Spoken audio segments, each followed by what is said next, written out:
जय Hind. New study 24 में आप सभी का स्वागत है। हिस्ट्री के अगले कड़ी में हम लोग वैदिक सभ्यता के बारे में आज पढ़ेंगे। इससे पहले हम लोग इतिहास के बारे में जो पिछले में चर्चा कर चुके हैं उसके बारे में हम लोग जानते हैं कि हम लोग क्या क्या चर्चा कर लिए हैं। तो हम लोग इतिहास को 3 भागों में डिवाइड किए थे: प्राग ऐतिहासिक काल, अधो ऐतिहासिक काल और इतिहास।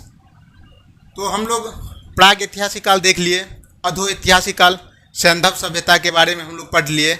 आज हम लोग इतिहास चालू करेंगे और यहाँ से लेकर आधुनिक अब तक जो प्रेजेंट तक की जो घटना है अब हम लोग क्या करेंगे, क्रमबद्ध तरीका से पढ़ेंगे। तो चलिए दोस्तों आगे बढ़ते हैं। तो सबसे पहले हम लोग देखते हैं वैदिक सभ्यता। क्या देखेंगे दोस्तों आज? वैदिक सभ्यता।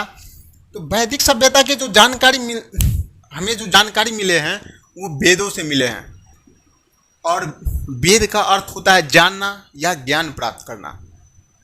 तो अभी तक जो हम जितना भी हिस्ट्री पढ़े थे पहले उसमें देखे थे कि हमें साक्ष्य तो मिला था, और हड़प्पा सभ्यता में हम लोग देखे थे या सैंधव सभ्यता में लिपि तो मिला था, पर लिपि को पढ़ नहीं पाए। लेकिन यहाँ से वैदिक सभ्यता जो है हमें साक्ष्य भी है, लिपि का भी पता चला, और लिपि का हम लोग सही से पढ़ भी पाए हैं कि क्या है नहीं है। तो इतिहास असल में पढ़ने में जो मज़ा आएगा वो यहाँ से ज़रूर आएगा आपको। तो दोस्तों देखते हैं। तो सबसे पहले देखते हैं वैदिक सभ्यता के संस्थापक कौन है। तो वैदिक सभ्यता तो संस्थापक कौन है? आर्य। और आर्य लोग जो थे वो कृषि कार्य करते थे और पशुपालन करते थे। आर्य लोग क्या करते थे? कृषि कार्य और पशुपालन। तो इसके साथ ही पशु चराते थे और एक समान सा जीवन, एक आदि मानव की तरह जीवन जीते थे, नॉर्मल साधारण जीवन जीते थे। और इसी में तो वैदिक साहित्य, तो पहले जो शुरू में जो आर्य थे उसको लिपि की जानकारी न होने की वजह से क्या करते थे, वो एक श्रुति के माध्यम से, जैसे क्या होता है, जैसे अभी गांव में क्या होता है कि माँ को यदि बेटे को कुछ कहानी सुनाना होता है तो उसे कहानी सुनाते हैं, और वो कहानी वो अपने बेटे को सुनाता है, फिर वो अपने बेटे को सुनाता है, मतलब एक क्रम चलते रहता है। तो पहले लिपि की जानकारी ना होने की वजह से वो क्या करते थे, एक क्रमबद्ध तरीका से श्रुति के माध्यम से, मतलब श्रोता और वक्ता के माध्यम से क्या करते थे, ज्ञान को बढ़ाते चले गए। तो ज्ञान को क्या किए गए? श्रुति के माध्यम से। तो वैदिक साहित्य को 2 भागों में डिवाइड किया गया है, श्रुति साहित्य और स्मृति साहित्य। तो श्रुति साहित्य मतलब हो गया कि वो श्रोता को सुना के, मतलब बात को क्या करते थे, एक दूसरे को सुना के बढ़ाए, जिसमें ब्राह्मण्य, आरण्यक और उपनिषद इन सब के बारे में। वेद के अलावा ये है, इस बात का ध्यान रखिएगा कि वेद के अलावा हम लोग श्रुति में क्या देखेंगे, ब्राह्मण्य, आरण्यक और उपनिषद। ये क्या किए, जो पढ़े लिखे उस टाइम में पुरोहित थे वो क्या करते थे, दूसरे को गांव में अपने बेटे को या गांव में वाचन करके, वाद वाचन करके इसका क्या करते थे, प्रयोग करते थे। इससे क्या होते थे, दूसरे लोग उनका उस बात को ग्रहण करते थे और वो अपने बाल बच्चे को सुनाते थे, जिसके वजह से ये एक क्रमबद्ध से चलता रहा। इसके बाद स्मृति होता है मानव द्वारा रचित। तो मानव द्वारा क्या सब रचित किया गया, रचना किया गया, तो वो वेदांग का रचना किया, सूत्र का रचना किया गया और ग्रंथ, इन तीनों का क्या हुआ, रचना किया गया। समझ गए? तो वेद ये श्रुति रूप में थे, तो उसको जो संकलित किया गया, संकलन किया गया। संकलन का मतलब होता है एक इकट्ठा करके एक बुक या किसी चीज़ पे लिख देना, जैसे किताबी रूप देना। क्या हो गया? संकलन का मतलब हुआ किताबी रूप देना। किताबी रूप किसने दिया वेद को? तो किताबी रूप दे दिया कृष्ण द्वैपायन व्यास। कौन दिए? कृष्ण द्वैपायन व्यास। और इसीलिए इसका नाम क्या पड़ गया बाद में? वेद व्यास।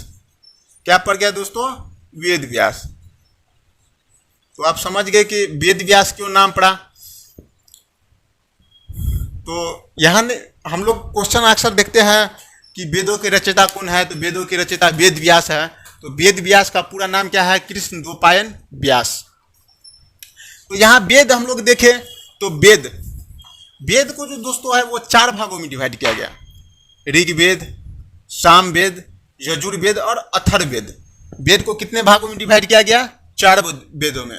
तो सबसे पहला वेद जो है वो ऋग्वेद। आज हम लोग ऋग्वेद के ही बारे में चर्चा करेंगे और बाकी जो बच जाएगा उसको अगले वीडियो में हम लोग क्या करेंगे? चर्चा करेंगे। तो ऋग्वेद में दोस्तों 10 मंडल है। ऋग्वेद में कितने मंडल? 10 मंडल है। 1028 सूक्त, आप इसे जरूर याद रखिएगा। 10 मंडल, 1028 सूक्त और 10,580 सूत्र है, जिसमें से 118 दोस्तों सूत्र है ना, वो क्या क्या रिपीटेशन किया गया। कितना? 118 सूत्र जो है वो रिपीटेशन किया गया है, इसीलिए कुल कितना बच गया? 10,462 सूत्र। तो 10,462 सूत्र किसमें है? ऋग्वेद में। सूत्र कितना? 10,462, 10 मंडल और 228 सूक्त है। आप इसे जरूर ध्यान रखिएगा। और इसका जो दोस्तों उच्चारण किया जाता है, इस सूत्र का जो उच्चारण किया जाता है, इसे कहता होत्री। संस्कृत में से होत्री कहता है और हिंदी में से होता कहते हैं। हिंदी में से क्या कहते हैं? होता, और संस्कृत में होत्री कहते हैं। तो अब हम लोग यहाँ देखें कि ऋग्वेद को 10 भागों में डिवाइड किया गया है। तो इसमें जो ऋग्वेद जो 10 भाग है, उसमें से कुछ प्रमुख भाग को हम लोग क्या करते हैं? देखते हैं कि प्रमुख भाग क्या सब है, उनके बारे में जानते हैं। तो सबसे इसमें जो सबसे पहला और 10वां जो है वो सबसे बाद में जोड़ा गया। क्या किया गया? पहला और 10वां वो सबसे अंत में जोड़ा गया। कब जोड़ा गया? अंत में जोड़ा गया। इसमें जो है दूसरा से तीसरा तक सबसे प्राचीन मंडल है, क्योंकि सबसे पहले इन्हीं मंडल का विकास हुआ, लिखा गया, और इसीलिए इसे वंश मंडल भी कहते हैं। तीसरा मंडल जो इसमें है वो तीसरा मंडल आप याद रखिएगा, गायत्री मंत्र अभी भी प्रासंगिक है। हिंदू धर्म में अभी भी गायत्री मंत्र काफ़ी प्रासंगिक है, और वो तीसरा मंडल में लिखा गया है, और उसका रचयिता है वो विश्वामित्र है। रचयिता कौन है? विश्वामित्र। और चौथा मंडल जो है, चौथा मंडल वो कृषि से संबंधित है। कृषि से संबंधित जितने भी कार्य है वो चौथे मंडल में है। 7वां मंडल जो है वो वरुण देवता से है संबंधित है। और 9वां मंडल जो है वो सोम देवता, जिसमें 144 सूक्तों में इसका क्या किया गया है? वर्णन किया गया है। और 10वां मंडल जो है, 10वां मंडल, इसमें वर्ण का वर्णन किया गया है। उस टाइम में भी जाति चल रहे थे और उसे 4 भागों में डिवाइड किया गया था। वर्ण जैसे पुरुष सूक्त, और उस टाइम में जो थे पुरुष प्रधान थे। देवता में भी कौन थे? पुरुष प्रधान थे। और वर्ण में भी पुरुष प्रधान थे, मतलब वहाँ जो राजा बनते थे वो कौन बनते थे? पुरुष बनते थे। जिसमें वर्ण को 4 भागों में डिवाइड किया गया था। पहला पुरोहित वर्ग, राज्य, वेश और शूद्र। राज्य आप उसे बोल देंगे जिसे हम लोग क्षत्रिय बोलते हैं।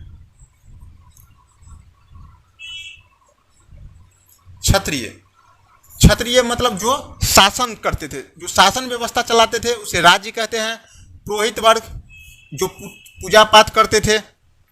वेश जो व्यापारिक कार्य करते थे। शूद्र जो सेवा कार्य करते थे, सभी को सेवा करते थे।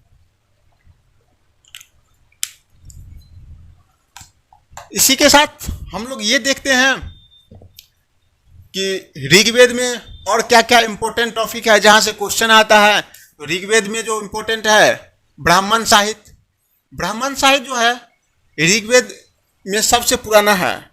और ऋग्वेद में ब्राह्मण साहित्य में सबसे पुराना कौन है? तो वो वेद सबसे पुराना है। और वेद में सबसे कौन पुराना है? तो ऋग्वेद सबसे पुराना है। इस बात को आप जरूर याद रखिएगा। ब्राह्मण साहित्य में ऐत्रेय और कोशित की, ब्राह्मण साहित्य में किसका रचना है? ऐत्रेय और कोशित की सबसे प्रमुख है। ऐत्रेय ब्राह्मण जो है, अब इसका जो भाग है ऐत्रेय ब्राह्मण में जनपद और राजसूय यज्ञ, जनपद और क्या राजसूय यज्ञ का क्या किया गया है, उसमें वर्णन किया गया है। राजसूय यज्ञ और जनपद का वर्णन किसमें किया गया है, ऐत्रेय ब्राह्मण में। ऋग्वेद में जो है, ऋग्वेद में यमुना का 3 बार वर्णन किया गया है। ऋग्वेद में यमुना का कितना बार वर्णन किया गया है, यमुना का 3 बार, गंगा का 1 बार। इसीलिए कि ऋग्वेद का जब हम लोग क्षेत्र विस्तार देखेंगे तो ऋग्वेद का जो क्षेत्र है, इधर अफगानिस्तान, पूरब में यमुना तक, पूरब ईस्ट में यमुना तक, यमुना तक, और इधर पश्चिम में देखेंगे तो वो अफगानिस्तान तक, उत्तर में देखेंगे तो हिमालय तक, और दक्षिण में यमुना के समांतर। दक्षिण में क्या थे, यमुना के समांतर,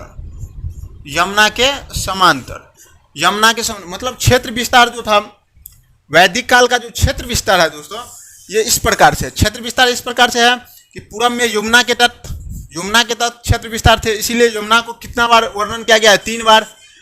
और हिमालय, इधर उत्तर में हिमालय, पश्चिम में अफगानिस्तान तक क्षेत्र विस्तार था, और दक्षिण में यमुना के समांतर, यमुना नदी के जो सीधा समांतर होते हुए इसे अफगानिस्तान तक, तो इस प्रकार से थे। तो हम लोग क्या करेंगे, जब क्षेत्र विस्तार पढ़ेंगे तो इसको मानचित्र पे देख लेंगे, जिससे कि कोई भी चित्र हम लोग देखते हैं दोस्तों तो वो दिमाग पे एक प्रकार से छप जाता है। और इसीलिए हम नेक्स्ट वीडियो में इसको हम क्या करेंगे, एक मानचित्र के माध्यम से जरूर देखेंगे। चलिए आगे बढ़ते हैं। सबसे अधिक बार यदि वर्णन किया गया है तो ऋग्वेद में जो है सबसे अधिक बार किसका वर्णन किया गया है, तो सोमरस का वर्णन किया गया है, जिसे अभी वर्तमान में मदिरा कहते हैं, श्राप कहते हैं। उस टाइम में, प्राचीन टाइम में उसे सोमरस कहे जाते थे। और ऋग्वेद में सबसे ज्यादा वर्णन किसी का किया गया है तो वो सोमरस का वर्णन किया गया है। ऋग्वेद में इंद्र को पुरंदर कहे जाते थे। पुरंदर का मतलब होता है किला तोड़ने वाला, मतलब ताकतवर। सबसे ताकतवर देवता किसे माना जाता था, तो इंद्र देवता को सबसे ताकतवर देवता माना जाता है।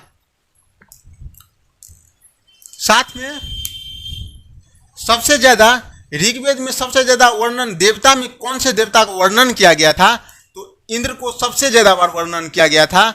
और इसके बाद मतलब सबसे ज्यादा बार, मतलब 250 बार इंद्र का वर्णन किया गया था, और अग्नि देवता का 200 बार वर्णन किया गया था। तो आई होप, हम आशा करते हैं कि आप यहाँ तक जरूर समझ गए होंगे।